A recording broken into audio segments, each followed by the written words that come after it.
wabarakatuh. Perkenalkan, nama saya Salmana Syaufaida dari Fakultas Ekonomi, jurusan Perbankan Syariah, UIN Maulana Malik Ibrahim Malang. Di sini saya akan menjelaskan tentang sosialisasi 5M dan pentingnya vaksin. Berikut cuplikannya. Beralih ke informasi selanjutnya, berdasarkan data yang dihimpun oleh Satuan Tugas Penanganan COVID-19 per hari ini, 10 September 2020, penambahan kasus COVID-19 Indonesia menjadi yang terbanyak sejak pertama kali dilaporkan. Terdapat penambahan kasus sebanyak 3.861 kasus, sehingga total kasus COVID-19 Indonesia adalah sebanyak 207.203 kasus. Kemudian penambahan kasus sembuh sebanyak 2.310 pasien, sehingga total kasus sembuh adalah sebanyak 147.510 pasien. Sementara itu kasus meninggal dunia juga bertambah 120 orang, sehingga total kasus meninggal dunia ada 8.456 kasus. Nah, apa saja hal-hal yang perlu dilakukan untuk mencegah penyebaran wabah COVID? Di Indonesia, protokol kesehatan dikenal dengan sebutan 5M. Apa sajakah itu? Yang pertama, mencuci tangan. Rutin mencuci tangan hingga bersih adalah salah satu protokol kesehatan yang cukup efektif. Untuk hasil yang maksimal, cucilah tangan dengan baik. Berikut langkah-langkahnya. 6 langkah cuci tangan. Basahi kedua tangan terlebih dahulu dan gunakan sabun secukupnya.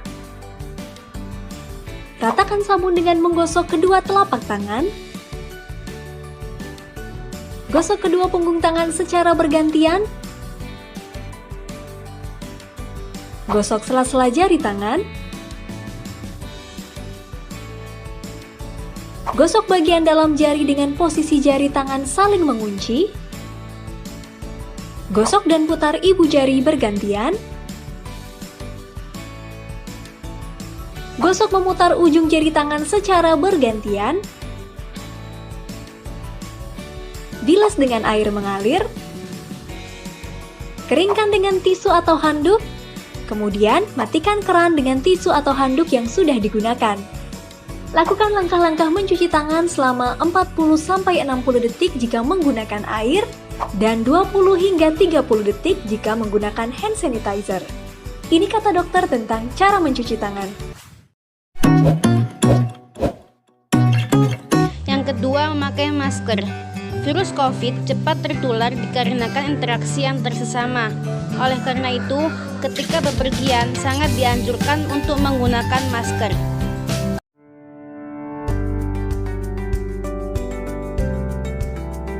Bagaimana cara memakai, membuka, dan membuang masker dengan benar? Ikuti langkah ini. 4 langkah memakai masker.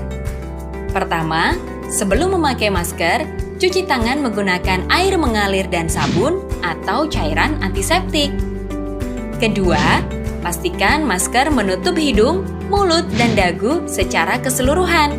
Karena itu, gunakan masker sesuai ukuran. Ketiga, perhatikan posisi masker. Bagian yang berwarna ditempatkan di depan, sementara yang putih menempel di wajah. Keempat, setelah masker terpasang, tekan bagian atas hingga sesuai bentuk hidung kamu dan pastikan sudah rapat. 4 langkah membuka dan membuang masker yang benar. Pertama, membuka masker, pastikan tidak memegang bagian depan masker, tapi dengan melepas bagian kaitan belakang masker. Kedua, gantilah masker jika rusak, kotor, atau basah. Ketiga, buang masker dengan benar ke tempat sampah. Keempat, setelah membuang masker, cuci tangan dengan air mengalir dan sabun atau antiseptik. Pakailah masker untuk mencegah tertular COVID-19 saat keluar rumah di tempat umum dan kerumunan orang. Jika tidak ada masker bedah, gunakan masker kain. Ingat, gunakan masker, pahami caranya, taati peraturan agar semua sehat dan selamat.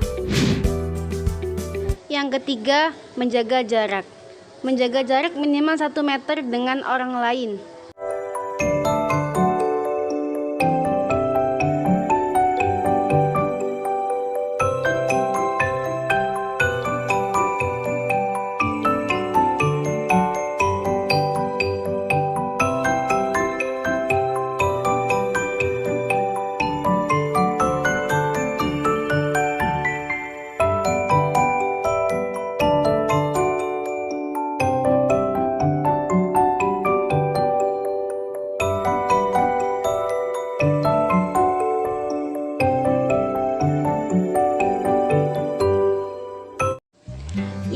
keempat, menghindari kerumunan.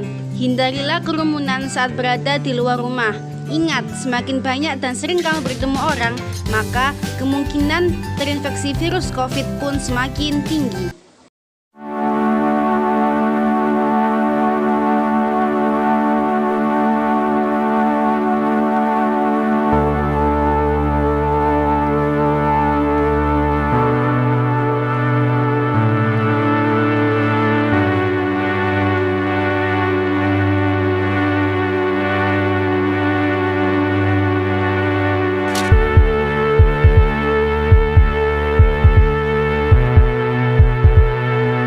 Yang kelima, mengurangi mobilitas. Bila tidak ada keperluan mendesak, tetaplah berada di rumah. Berikut contoh cuplikannya. Pak, aku mau keluar bentar ya. Kamu mau keluar kemana, Dino? Aku mau nongkrong bentar. Lagi pandemi kok kamu malah nongkrong sih? Iya, Pak, deket kok di situ doang. Ya walaupun dekat, kita kan lagi nggak dianjurkan untuk berkerumun. Lagi pula dengan tidak berkerumun, kita dapat mengurangi resiko penularan COVID-19. Kamu mau keluarga kamu di rumah terpapar COVID-19 gara-gara virus yang kamu bawa? Enggak, Pak. Maka dari itu, kamu diam di rumah aja ya. Ingat ya teman-teman, jangan keluar rumah untuk mengerjakan hal yang kurang penting. Tetaplah diam di rumah. Dengan diam di rumah, kita dapat melindungi orang lain dan keluarga kita dari paparan virus COVID-19. Ingat ya teman-teman, stay at home and stay healthy. See you. Sekian yang dapat saya sampaikan, semoga bermanfaat. Wassalamualaikum warahmatullahi wabarakatuh.